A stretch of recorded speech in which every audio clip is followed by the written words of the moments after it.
Bonjour tout le monde. Alors aujourd'hui, on va voir le théorème des valeurs intermédiaires et des propriétés, puis des exercices. Et après, on va passer à la fonction réciproque. D'accord? Parce qu'on a besoin de la fonction réciproque pour déterminer ou bien les fonctions continues strictement croissantes ou bien la fonction réciproque, ça revient au même, pour montrer l'unicité de la valeur intermédiaire. Parce que dans la dernière vidéo, si vous vous rappelez, d'après l'interprétation géométrique, on a vu qu'on peut trouver au moins une valeur C telle que f de C est égal à lambda. Si vous vous rappelez, on avait posé lambda est égal à f de C1, f de C2, f de C3. On peut avoir une solution comme on peut avoir plusieurs. D'accord? Mais quand la fonction est continue, strictement monotone, ou bien si la fonction a une fonction réciproque, pour les sciences maths, les premières sciences maths, ils savent ce que ça veut dire. Pour les sciences X, ils n'ont jamais vu cette partie. Donc on va essayer de l'introduire maintenant, d'accord, en tant que résumé. Je vais essayer de faire des exercices, d'abord les théorèmes de la propriété, puis des exemples, que des exemples, d'accord. Après, je vais attaquer les fonctions réciproques. Je répète que le cours, pas d'exercice, d'accord. Dans la prochaine vidéo, on fera les fonctions réciproques, d'accord. Je vais vous donner des exercices. Et après, je donnerai des séances d'exercices seulement pour les terminales sciences maths. Parce que les terminales sciences maths ont des exercices un petit peu plus difficiles que les autres sections. D'accord? Et un petit peu spécial parce qu'on va voir des trucs qu'on ne peut pas aller voir dans le programme des autres sections scientifiques. D'accord? Alors on peut commencer. D'accord. Alors maintenant, résumé de la dernière fois.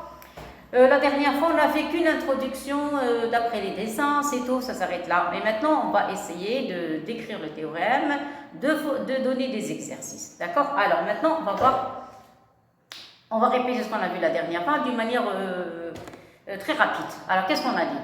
On a besoin d'abord d'une fonction f. Cette fonction f doit être continue sur un intervalle. Comment doit être cet intervalle fermé? Donc, je prends le premier cas d'un intervalle fermé. Après, on verra le cas d'un intervalle semi-fermé, semi-ouvert, ou bien tous les deux ouverts, les deux bords. D'accord? Alors, pour le moment, je commence par le premier cas des intervalles fermés. Bon, alors, je considère une fonction, j'ai dit continue. S'il n'y a pas de continuité, on n'a rien du tout. D'accord? Donc, on doit avoir la continuité d'abord sur l'intervalle. Donc, la fonction de f doit être continue sur l'intervalle b. D'accord? Quoi d'autre? Alors, puisqu'elle est continue, on a dit la dernière fois, donc l'image d'un intervalle est un intervalle.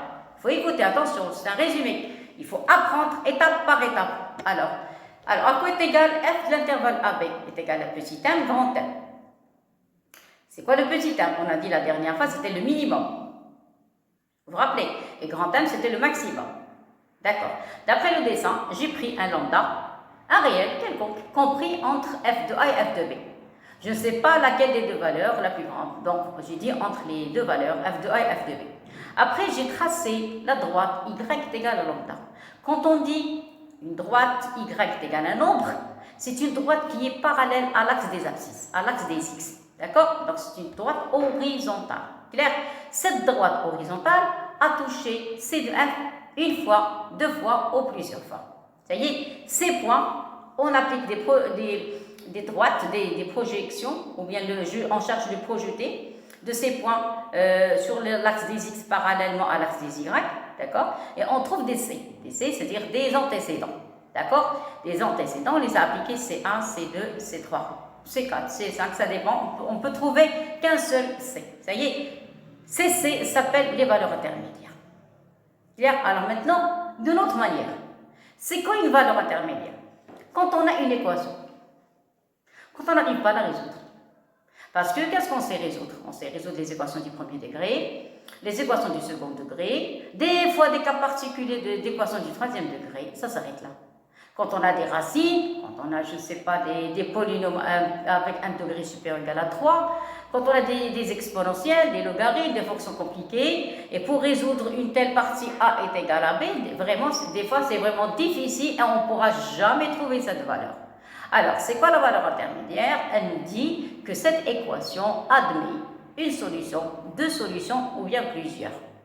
Mais cette solution, on ne peut pas la connaître. Des fois, on ne peut pas la connaître. La plupart du temps, on ne peut pas la connaître. Des fois, on essaie d'écrire à la fin pour faire le dessin. On pose alpha sur la valeur intermédiaire et à peu près égale une valeur. Mais exactement, on ne sait pas à quoi égale cette valeur. Mais on est sûr et certain que cette équation admet une solution ou bien plusieurs solutions. C'est ça la valeur intermédiaire. Vous voyez, c'est la solution d'une équation dont on ne peut pas résoudre. Clair? Ça, c'est d'une manière globale. Alors, on va écrire, il y a le théorème et il y a les propriétés qu'on a tirées la dernière fois. Alors, c'était quoi le théorème? Donc ça, je répète, c'est la suite de la vidéo de la dernière fois. Si vous voulez qu'on n'écrit pas 12, on peut écrire 11b. La dernière fois, c'était 11a, maintenant 11b. Comme la vidéo numéro 7, sinon vous écrivez vidéo numéro 12 et on va écrire la conclusion de ce qu'on a vu la dernière fois. Alors, c'est quoi le théorème? Alors, qu'est-ce qu'on a? Théorème, on a f. Alors, soit f. Une fonction continue, définie et continue. Alors, définie et continue. Vous avez eu obligatoirement la continuité. Et continue. Continue sur un intervalle i égale à b. Vous avez vu que je n'ai pas parlé du domaine définition. Je n'ai pris qu'une partie du domaine. C'est-à-dire que j'ai pris un intervalle fermé du domaine de définition de la fonction f. Soit f, une fonction définie et continue sur i. D'accord? Voilà. Je continue. Si f. Alors, qu'est-ce qu'on a dit? Oui, f est continue. Donc, quoi? L'image. Donc, l'image de i qui est égale à AB par f et aussi un intervalle. Et aussi un intervalle. Vous êtes d'accord avec ça? Aussi un intervalle. Donc, il existe petit m. Vous êtes d'accord? Et grand m appartenant à R, tel que, s'il vous plaît, si vous mettez les parenthèses, vous devez mettre R au carré. Sinon, si vous ne voulez pas mettre les parenthèses, écrivez R. Tel que, qu'est-ce que vous allez avoir? Vous allez avoir intervalle de AB, qu'est-ce qu'on a dit? Est égal à petit m, c'est le minimum, et grand m, c'est le maximum. Clair? Alors, maintenant, je commence. Pour toute valeur, quoi? Lambda, comprise entre f de A et f de B, ça y est, il existe au moins, qu'est-ce que ça veut dire au moins? Il existe au moins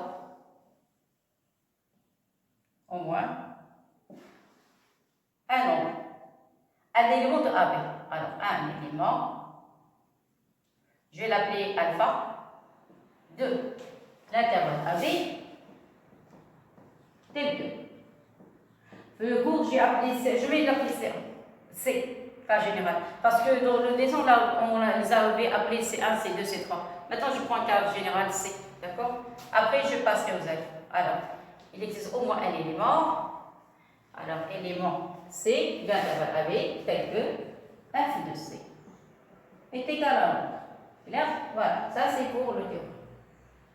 Alors maintenant, la conclusion, propriété.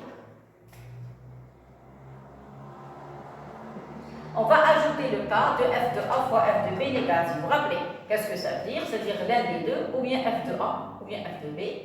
Une est au-dessus de l'axe des abscisses et l'autre au-dessous de l'axe des abscisses, c'est-à-dire une a un signe positif, l'autre un signe positif, l'autre un signe négatif. De telle manière, si vous effectuez le produit entre f de A et f de B, vous devez trouver l'égalisation.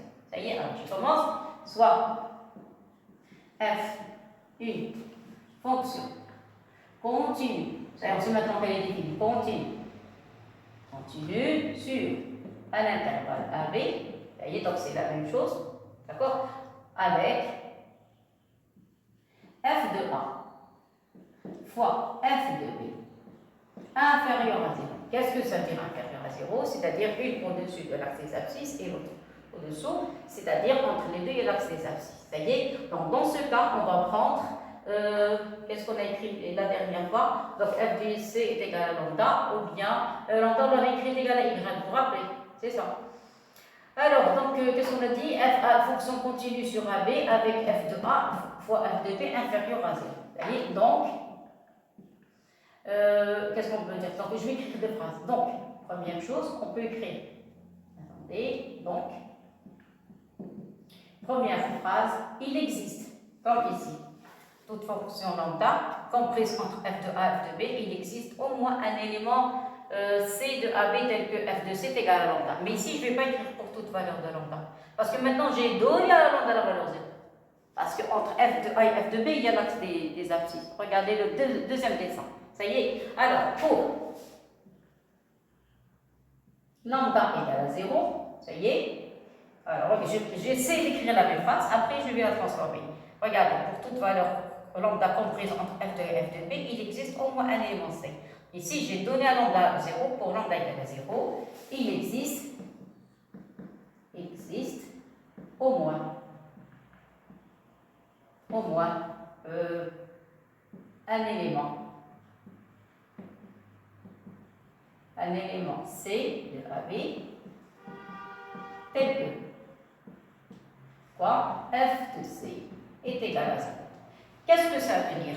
Ça veut dire que C est solution de l'équation f de x égale à 0, tout simplement. Ça y est. Donc moi, je vais écrire d'une autre manière. Ça y est. Donc ça, c'est, si vous voulez, d'après l'interprétation du dessin. Maintenant, je ne vais plus écrire f de c est égal à lambda ou bien f de c est égal à 0. Ça y est, parce que C s'appelle solution de la fonction de l'équation. Parce que ici, il s'agit d'une équation. C'est égal à 0, là-bas, c'est égal à lambda. D'accord? Alors, d'une autre manière.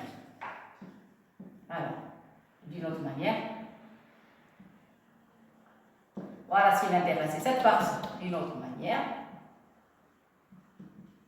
Alors, si vous prenez les livres, vous allez trouver la deuxième phrase. On peut trouver même la première, mais on insiste sur la deuxième. Ça y est, d'une autre manière. Alors, je vais écrire deux phrases. Soit f, fonction, continue, définie bien sûr continue. Continue sur un intervalle A. Ça y est, voilà, l'équation. Directement, l'équation. F de x égale à lambda. Avec, qu'est-ce qu'on a dit? Lambda appartient au, il faut écrire, à la x égale à lambda, avec, je vais ajouter cette phrase, avec lambda comprise, cette valeur, avec la lambda, on dit à rien, avec lambda est compris, ici. Tout à l'heure, je dis la valeur, c'est pour ça que j'ai écrit comprise. Maintenant, avec lambda compris. Pardon. Mais lambda, c'est une image, donc lambda est comprise. Et comprise entre quoi? Entre f de A et f de B. Alors on a, qu'est-ce qu'on a dit? Soit f une fonction continue sur AB, l'équation f de x égale lambda, ça y est, c'est entre parenthèses, admet au moins une solution. Une solution dans CDS, dans l'intervalle AB. C'est ça. Maintenant, on va passer à la deuxième phrase. Donc, ça, c'est la première. Ça, c'est. Attendez, je vais noter. Alors, je commence ici. L'équation pour toute valeur de lambda. Voilà. Donc, ici, vous avez le premier point. Voilà. Ici, c'est le deuxième.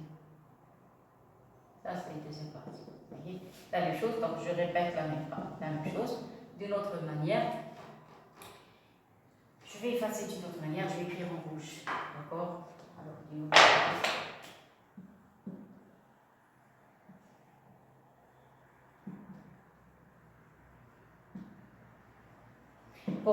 Pour séparer les deux écritures.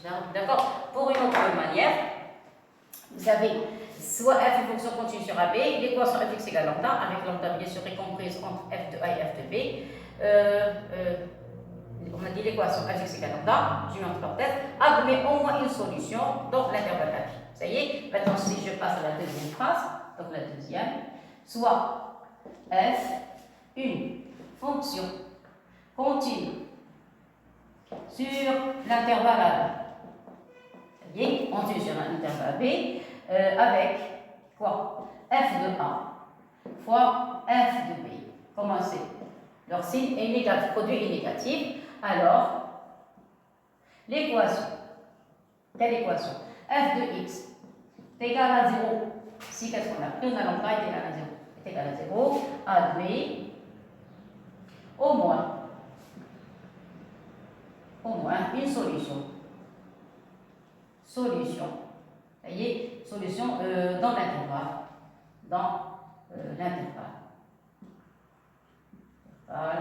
Ah. Et voilà. Ça y est, donc j'ai pris le cas de lambda différent de 0 et le deuxième cas dans le cas de 0. Ça y est, donc je vais mettre les étoiles. F, une fonction définition et continue là-dedans, donc l'image là. Alors, donc ça c'est la première partie. Ça y est, voilà, jusqu'ici. Voilà la première partie. Ça y est, maintenant la première forme. Voilà.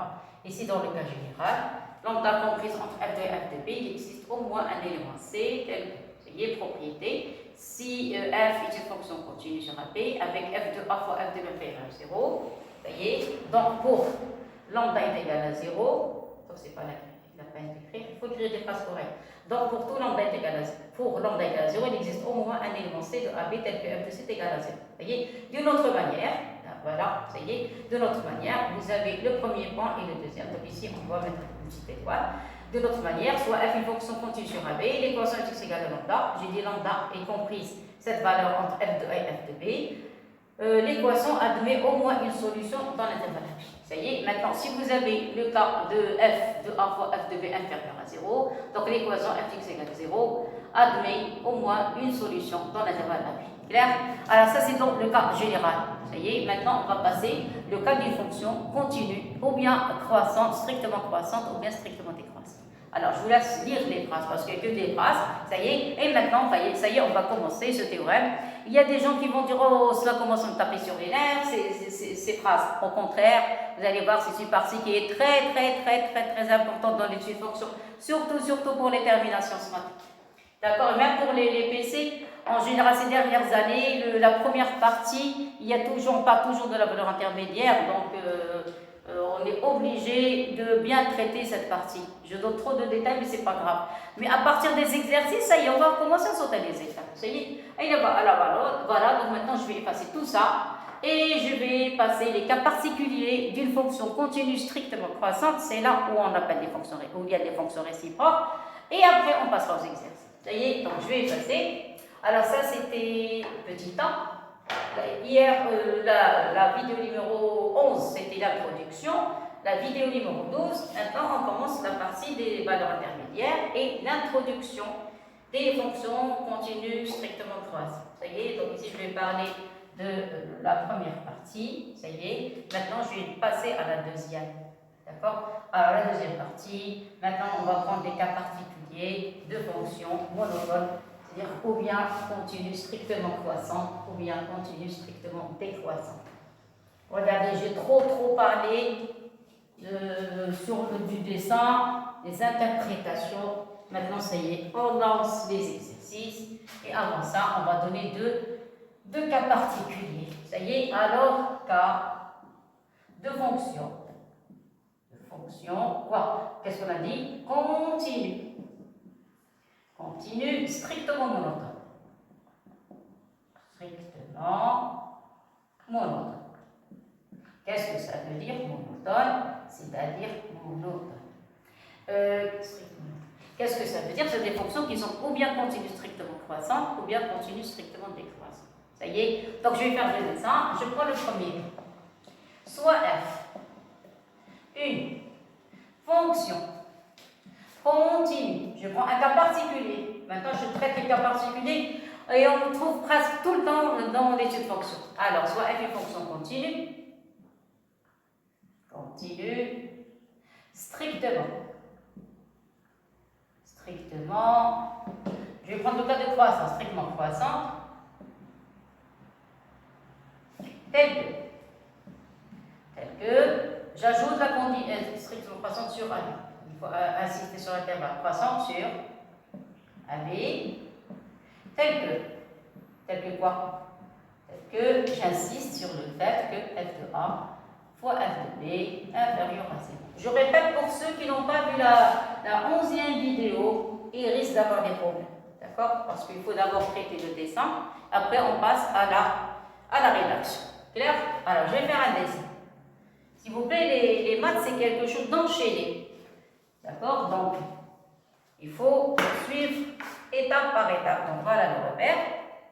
Voilà. Toujours c'est enchaîné, donc il faut regarder les autres. Il faut que ça soit un petit peu horizontal. Moi, je vais essayer. Et voilà, regardez. Je viens ça. Très bien. Alors, je prends le cas d'une fonction croissante. Regardez. Quelconque. Une partie de C de F. Et je vais me restreindre. Je vais prendre ce qu'on appelle la restriction. C'est quoi la restriction? La restriction, c'est-à-dire au lieu de travailler sur tout le domaine de définition, on va travailler que sur un petit intervalle. Clair? Ou bien un grand A plus infini, par exemple. Alors moi, dans notre cas, on travaille sur l'intervalle AB fermé, donc c'est un cas particulier. Vous voyez? Donc je décide la droite x égale à A. X égale, c'est toujours horizontal, y égale, c'est toujours vertical. Ça y est, donc ici je prends x égale à A, et ici je pose x est égal à B, tout simplement. Ça y est, il vaut mieux écrire A ici, comme ça, on ne risque pas d'avoir de problème ici, et ici vous avez le B. Ça va comme ça? Très bien. Alors maintenant, je vais essayer de chercher les images. Voilà. Donc regardez pour le A. Je répète le cas de fonction croissante, strictement croissante, continue. N'oubliez jamais la continuité. Alors pour trouver f de A, c'est ici. Il faut remarquer que f de A est négatif. C'est primordial. Sinon, on ne peut pas appliquer ce théorème. D'accord? Voilà. Maintenant pour le f de B, voilà. Là où la droite x égale b touche C de F. Et voilà le f de b. Alors vous remarquez que f de b est supérieur à 0. Et là, maintenant, regardez le dessin. Qu'est-ce que vous remarquez? Vous remarquez que la fonction continue, il y a un seul morceau. Vous êtes d'accord? Donc c'est un morceau qui continue. Quoi d'autre? Vous avez, on travaille sur l'intervalle AB, vous êtes d'accord? Je dois appliquer les conditions du théorème. Comment est f de A? Négatif, f de B positif, donc le produit est positif. Négatif, vous êtes d'accord? Alors, puisque la fonction est continue strictement croissante, regardez d'après le dessin, C de F touche l'axe des abscisses une seule fois.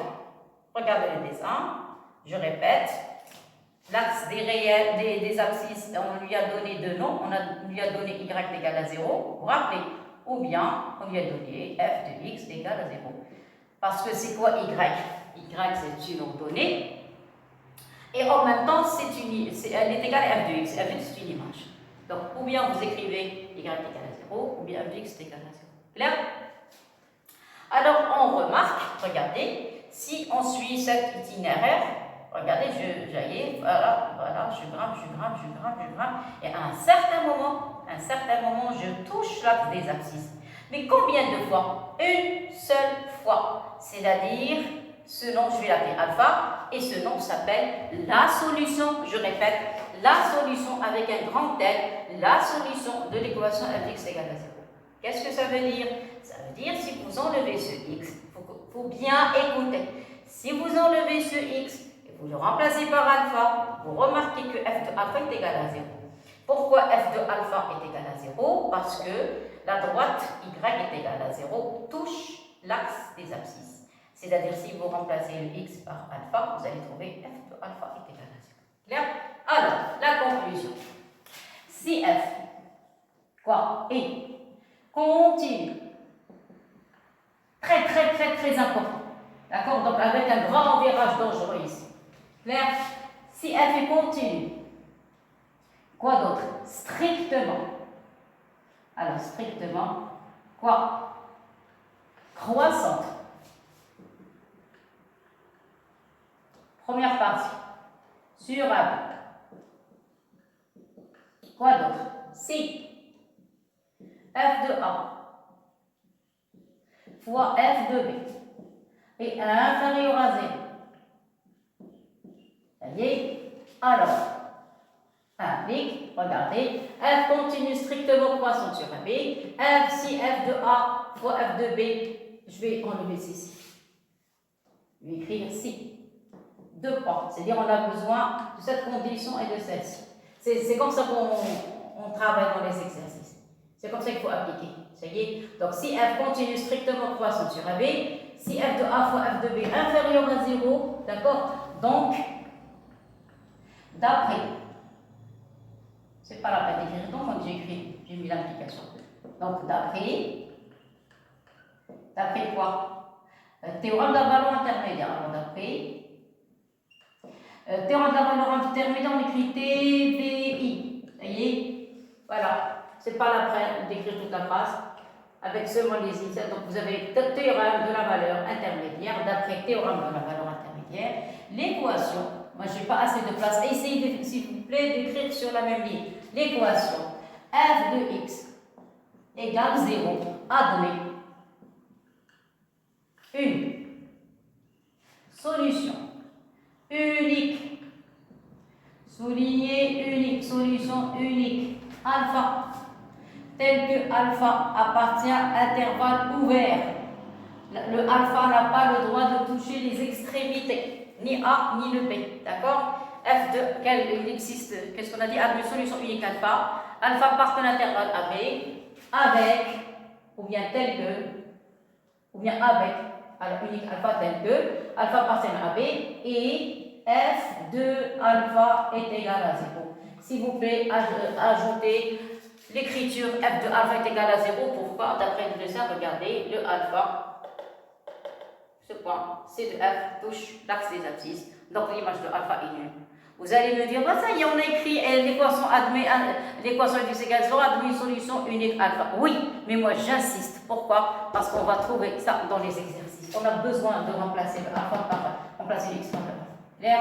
Alors ici, j'ai parlé du premier cas. Ça, c'est le premier cas. D'accord? Maintenant, je passe au deuxième. J'ai déjà écrit le premier cas, donc ici, je vais écrire. Voilà, je pense que je termine. Maintenant, je passe au deuxième. Ça y est. Alors, le deuxième cas, c'est le premier. Ah, ça y est, premier cas. Maintenant, non, ça c'est le. Non, ça c'est la première partie. Alors, oui, l'étoile. Voilà, ça y est. Donc, c'est une étoile. L'étoile ici. Parce que ici, j'ai pris f, fonction continue strictement croissante. Maintenant, je vais prendre fonction continue strictement décroissante. Vous voyez, je vais écrire ça de la même manière. Je vais changer seulement ici, strictement croissante, là-bas, elle va être strictement décroissante. Vous voyez, donc il y a un léger changement. Voilà, deuxième étoile.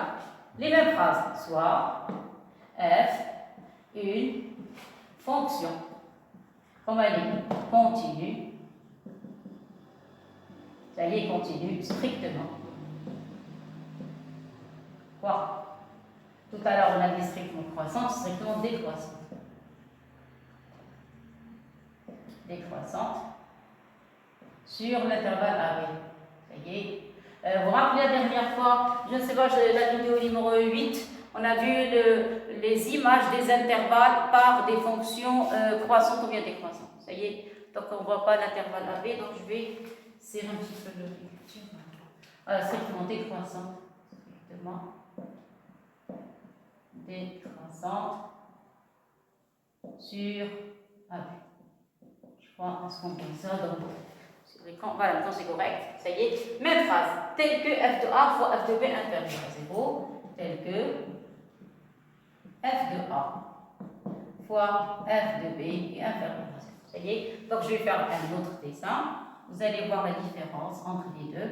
Maintenant, je vais prendre une fonction qui est strictement décroissante. Tout à l'heure, j'avais vu une fonction croissante. Maintenant, décroissante.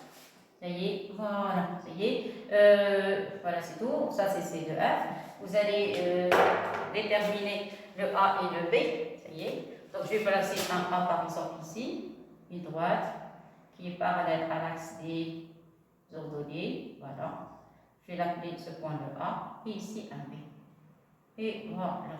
D'accord? Voilà le B. Ça y est. Maintenant, je vais chercher les images.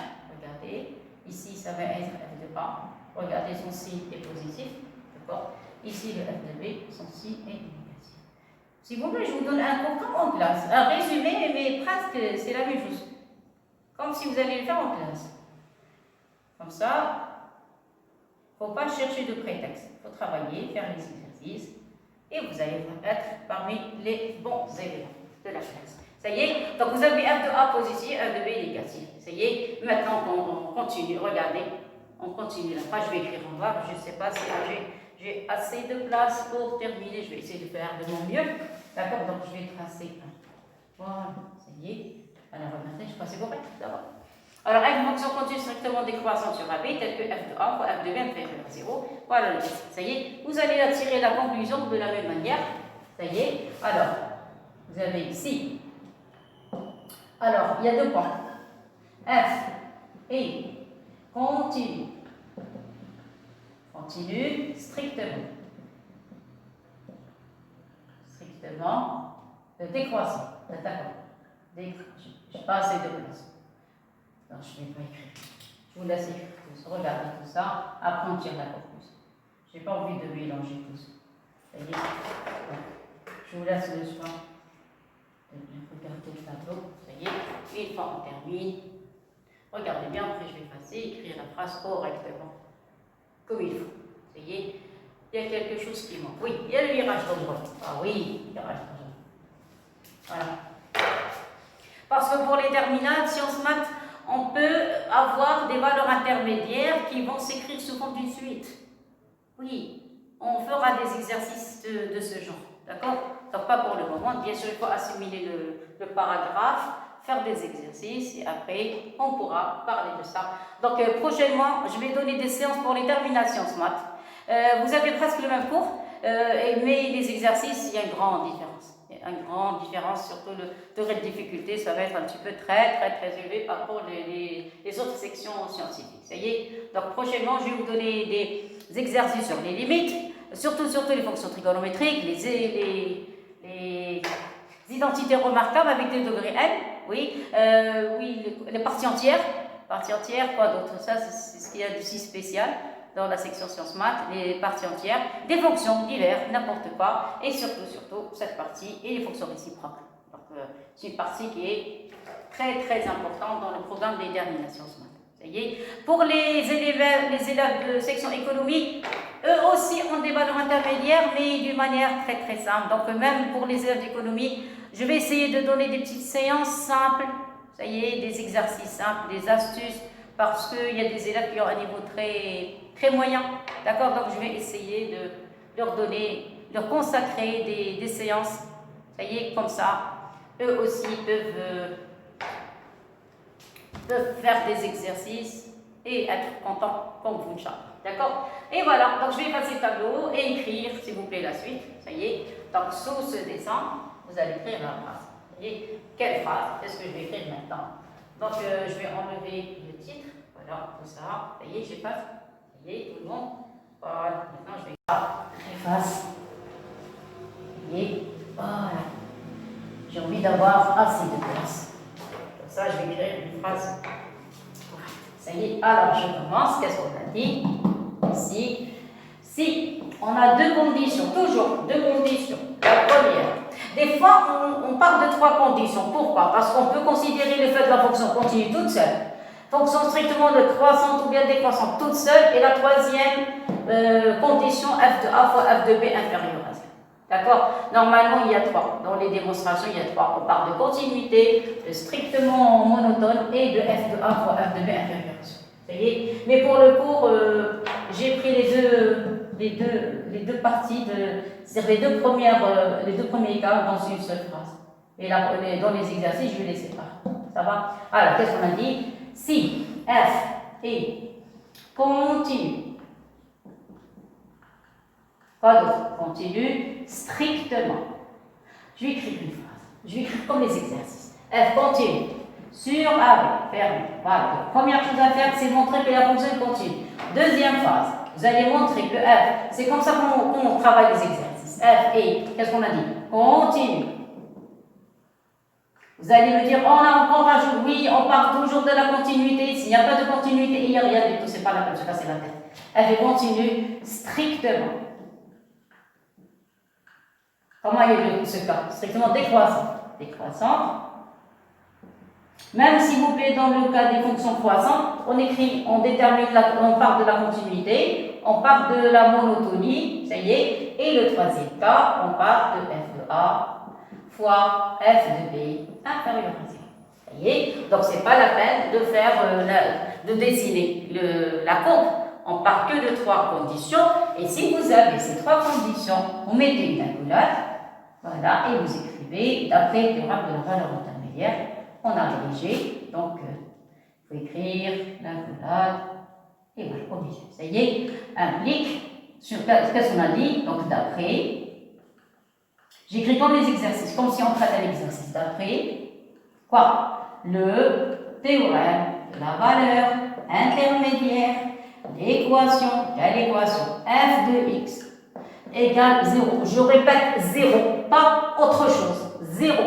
F de x égale, parce que tout à l'heure, on va voir le cas d'une constante ou bien une fonction égale à une fonction. F de x égale à g de x. D'accord? Le théorème de la valeur, on appelle TV. Vous voyez? Théorème de la valeur intermédiaire, d'après théorème, l'équation f de x égale 0 admet quoi? Une solution unique. Voilà, alpha, je l'ai pas mis sur le dessin, voilà alpha. Et ça, on l'appelle y égale à 0, ou bien on l'appelle f de x égale à 0. C'est-à-dire, si vous remplacez alpha par x par alpha, vous allez trouver f de alpha égale à 0. Ça y est, admet une solution unique alpha, telle que alpha appartient de l'intervalle AB ouvert, ça y est, et f de alpha est égal à 0. Ça y est, attention cette écriture, moi je termine toujours le théorème de la valeur intermédiaire par l'image. Je répète pourquoi j'ai besoin de cette partie dans les exercices. Clair? Et voilà, j'ai terminé. Maintenant, on va attaquer les exercices. Clair? Je vous laisse regarder. Je répète pour ceux qui viennent de nous rejoindre. D'abord, vous écrivez ça, et ça, c'est la conclusion. Clair? Voilà, j'arrête. Je vous laisse regarder. Après, on passera aux exercices. Ça y est, alors, je vous laisse regarder. Après, on va écrire théorème TVI, exercice. Alors, maintenant, c'est deuxième partie, exercice sur le théorème de la valeur intermédiaire. Ça y est, je vais en abrégé. Exercice sur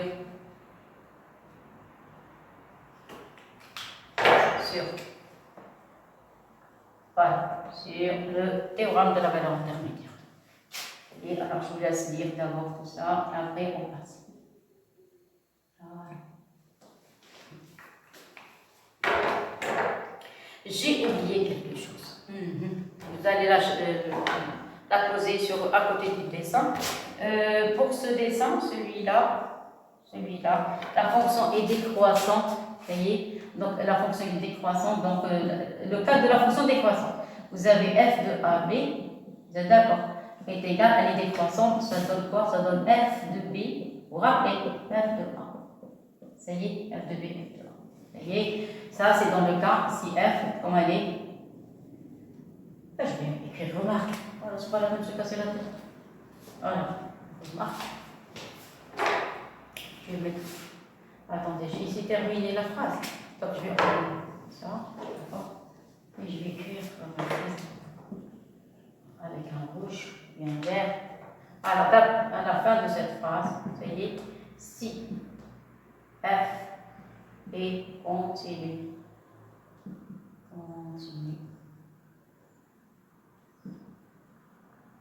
sur A. F continu strictement monotone. F continu strictement monotone. Sur A. D'accord, je vais ajouter deux petits trucs. Vous allez dire, on a déjà vu ça. Oui, mais j'insiste. Si f est croissante, d'abord, croissance, une flèche qui monte, vous avez f de AB, à quoi est égal f de AB? Je vais utiliser la flèche dans les exercices parce que ce n'est pas la peine. Je écris tout le temps croissant, strictement croissant, strictement croissant. Donc ici, ça donne f de A fois f de. Vous vous rappelez, on a déjà vu ça. Maintenant, on va l'utiliser. Et le deuxième cas, si f est continue strictement décroissante, donc vous allez avoir f de AB. Voilà, est égal à f de B, f de A. F de B, et voilà, et ici f de A. Et voilà, voilà, c'est la fin. Maintenant, on peut passer aux exercices. Alors, je vous laisse regarder le tableau. Regardez bien.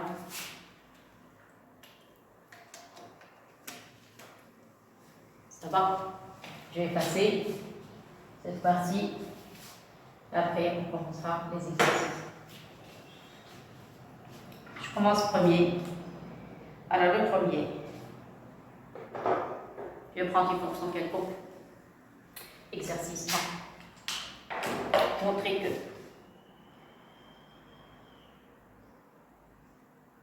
Ça va? Alors, je commence. Soit f, alors ça c'est le premier, soit f une fonction définie sur, alors sur i est égal à 0 pi, quand il y a des pi, c'est-à-dire on est en présence de fonctions trigonométriques sur 0 pi, ça y est, non, oui, non, soit f une fonction, non c'est pas ça, c'est pas ça. Voilà. La question c'est montrer que j'ai changé complètement l'énoncé. Montrer que l'équation, voilà, montrer que l'équation cos x est égal à x, admet au moins une solution sur l'intervalle 0 pi. Et voilà. Je crois que c'est ça, si je ne l'ai pas trompé. Voilà, c'est correct. Et voilà, ça y est. Alors, je vais effacer maintenant le cours. Maintenant, on va faire que des exercices. Ça y est. Alors, montrer que l'équation cos x égale à x admet au moins une solution sur 0 pi. Premièrement, le cours n'a jamais parlé d'une équation, on a parlé de fonction d'abord, vous êtes d'accord? Donc on est obligé de faire apparaître une fonction. Chaque fois quand on vous dit montrer que l'équation A est égale à B, d'accord? Si on voit facilement que c'est une équation qu'on peut résoudre, on la résout. Si c'est flou, on passe au théorème de la valeur intermédiaire. Ça y est. Alors ici, qu'est-ce que vous remarquez? Vous remarquez ici, il s'agit d'une fonction trigonométrique. Ici, on parle de polynôme. Alors, trigonométrique avec les polynômes, c'est un grand point d'interrogation. Ce sont deux fonctions qui ne sont pas homogènes. Homogène, ça veut dire c'est pas du même genre. Ça, c'est de la trigonométrie, et ça, ce sont des polynômes. Donc, aucune relation entre eux. Clair? Alors, puisque il demande de résoudre, montrer que l'équation admet, non pas dire résoudre. Si on dit le mot résoudre, il faut trouver des solutions. Si on dit que l'équation admet des solutions, il ne faut pas chercher des solutions. Il faut prouver l'existence. Je répète, parce que le jour du devoir, des fois on demande aux élèves de montrer que l'équation admet des solutions et les élèves commencent à chercher des solutions. Non, quand on dit résoudre l'équation ou bien résoudre l'équation, il faut essayer de trouver une solution. Mais quand on dit admet, c'est-à-dire c'est l'existence. Il faut prouver que l'existence de ces solutions. Alors, pour prouver l'existence des solutions, j'ai besoin de quoi? J'ai besoin d'une fonction. Vous êtes d'accord? Cette fonction, elle doit être continue sur un intervalle AB, bien sûr, une fois l'intervalle AB. Je parle des intervalles fermés tout le temps, d'accord? Pour le moment. Après, on parlera des intervalles ouverts. Alors, il faut d'abord trouver une fonction, chercher un intervalle, ça y est, et poser l'équation f d'x égale 0. f d'x égale 0, donc on est dans les conditions du théorème de la valeur intermédiaire. Ça y est, et si on est en présence du théorème de la valeur intermédiaire, on va dire que la fonction f d'x égale 0 admet au moins une solution alpha. Clair? Alors maintenant, on n'a pas de fonction. Et le cours, si vous vous rappelez, tout à l'heure, j'avais dit l'équation f d'x égale 0. Vous vous rappelez? 0, pas autre chose. Ici, j'ai un cosinus égal à x et moi j'ai besoin d'un 0. Donc, qu'est-ce que je vais faire? Je vais considérer une fonction qui s'écrit sous la forme de cos x moins x. Je vais rendre le x de ce côté. Pourquoi? Pour avoir le 0. On pose f de x. Parce que pour appliquer le théorème de la valeur intermédiaire, il nous faut une fonction. f de x égale cosinus x moins x. Pourquoi le moins x? Parce que le cours, il me dit f de x égale 0. Pour avoir le 0, je dois mettre le x de ce côté. Il faut bien écrire et bien écouter, s'il vous plaît, cette partie, parce que les élèves, toujours, ils ont des problèmes avec la valeur intermédiaire. Jusqu'au mois de janvier, on a toujours des problèmes. Pourquoi? Parce qu'il n'y a pas de base. Il faut bien écouter. Comme ça, on va dépasser ce problème. D'accord? On pose f de x est égal à cos x moins x. On sait que la fonction cosinus est définie sur R. La fonction cosinus, la fonction sinus sont deux fonctions définies sur R. Bien sûr, quelques-uns ils vont me dire entre moins 1 et 1. Non, non, non. Moi, je parle du domaine. Le x appartient à R. Oui, mais le cos x, c'est lui qui est compris entre moins 1 et 1. Et quand on parle du domaine, on parle des x, on ne parle pas des cosinus. On parle des x.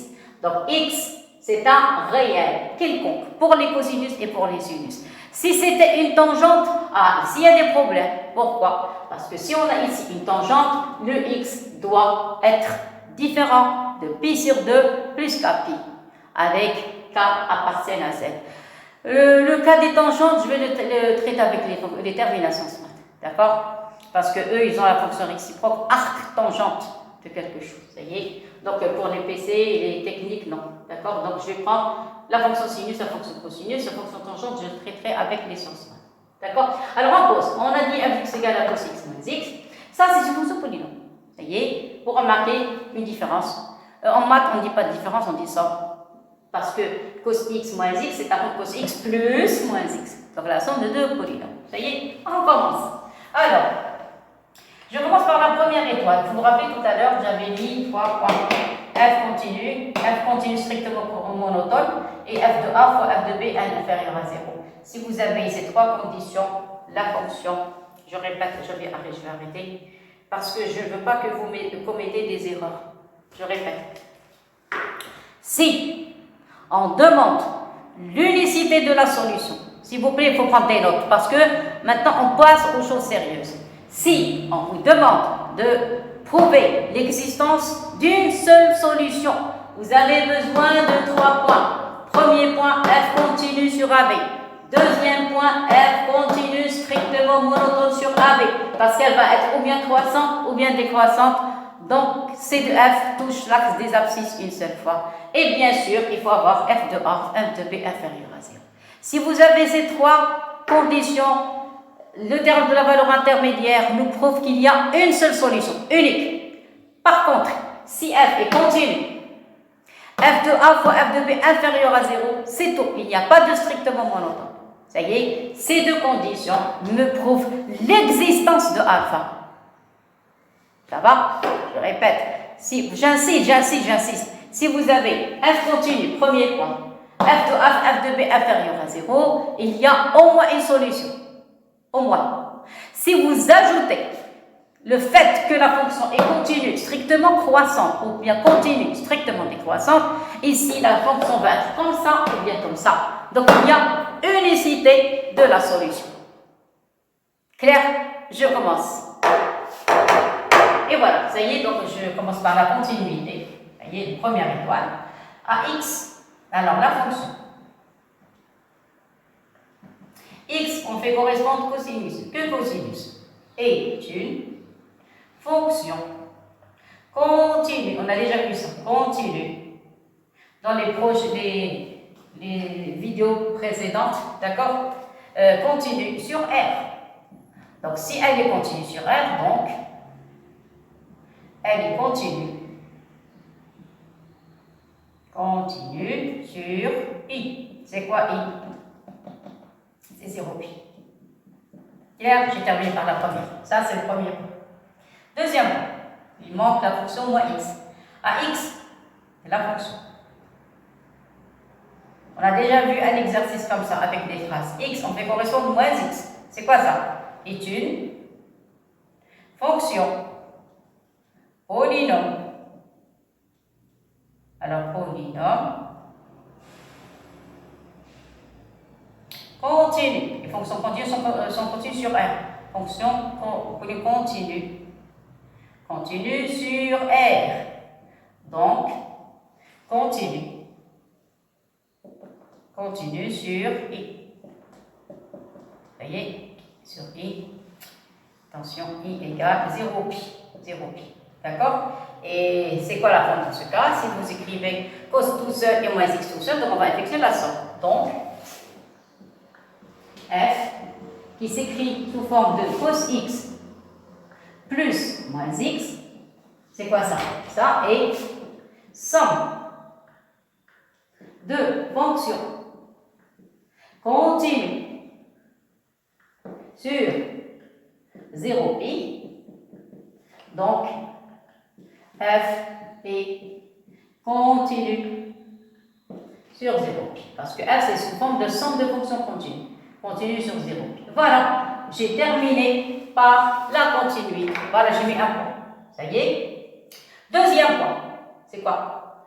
Deuxième point, c'est le f de a, f de b. Parce qu'ils n'ont pas demandé l'unicité. Ils ont dit au moins. Donc, il y a le mot au moins. Ils n'ont pas demandé d'unicité. Donc, puisqu'il y a au moins, je vais calculer que f de a, f de b. Donc, la deuxième partie, je vais calculer f de b. Et je vais calculer f de 0. Tout simplement. Ça y est? Parce que l'intervalle, c'est 0. C'est quoi pi? Remplacez ici. Vous allez avoir ici cosinus pi moins pi. À quoi est égal cos pi? C'est moins 1, moins pi. Donc, c'est inférieur à 0. Clair et net. Vous êtes d'accord? Et la deuxième partie, f de 0, vous allez avoir cosinus de 0 moins 0. Cos de 0, c'est 1. Ça, c'est 1. Ça y est? Voilà, donc vous pouvez enlever même le... On a bien soufflé, carrément, ça y est. Donc on a les deux points. On a parlé d'un continu. Non, parce qu'il y a trop de phrases. Donc je vais tirer donc. Qu'est-ce qu'on a trouvé? F. Donc premier point, F est continu sur 0 pi. Vous êtes d'accord? De plus, F de pi multiplié par F de 0 est inférieur à 0. Et mettez 0 là. Ça implique d'après TVI, l'équation f de x égale 0 admet au moins une solution sur l'intervalle 0 pi. Si vous faites une petite remarque, je n'ai pas parlé ici de alpha comme tout à l'heure. J'ai dit une seule solution alpha telle que f de alpha est égal à 0. Parce que tout à l'heure, on avait eu l'unicité, il y avait une seule valeur. Maintenant, non, on a deux valeurs ici. Trois valeurs, quatre valeurs. On n'en sait rien. D'accord? Donc, quand il y a le mot au moins, on n'écrit pas de alpha. Ça y est? Voilà. Ça y est. Alors, quelques-uns, ils vont me dire, mais on n'est pas élevé au résultat. Oui, je continue, je ne peux pas encore terminer. Ça y est, je change de couleur. Regardez, implique. C'est pour ça que je vous ai dit tout à l'heure, on a besoin de place. S'il vous plaît, essayez d'écrire la phrase sur la même ligne. Il ne faut pas revenir à la ligne. Voilà, d'après TVI, vous êtes d'accord? Remplacez f de x par son expression. Cosinus x, c'est mal écrit, égale, voilà comme ça, ici le 0, et ici cosinus x moins x. Regardez comment j'ai écrit. J'ai remplacé le f de x par cos x moins x. Clair? Je continue. Admet au moins une solution sur 0 pi. Clair? Maintenant, je passe à la dernière ligne. Ceci implique que d'après TVI, voilà, mettez que cosinus x égale, et le x vous le mettez de l'autre côté, et voilà, j'ai répondu à la question. Donc, vous remarquez que j'ai mis 3 lignes pour répondre à la question. Vous avez vu? Pourquoi? Parce que l'énoncé, je vais écrire en rouge parce que c'est la dernière phrase. Cos x égale à x. Ils n'ont pas parlé de fonction f. Ils n'ont pas parlé. D'accord? Donc je suis obligée d'arriver à l'énoncé. Cos x moins x. Moi, j'ai considéré une fonction f. Pourquoi? Pour pouvoir appliquer les propriétés du théorème de la valeur intermédiaire. Vous êtes d'accord? Mais à la fin, il faut arriver à l'énoncé. D'accord? Donc je suis obligée d'arriver à cos x égale à x. Voilà, c'est tout. Je vous ai donné un exercice simple, d'accord? Alors, la prochaine fois, on va passer à d'autres genres d'exercices sur les valeurs intermédiaires. Voilà, merci beaucoup et à la prochaine. Au revoir tout le monde.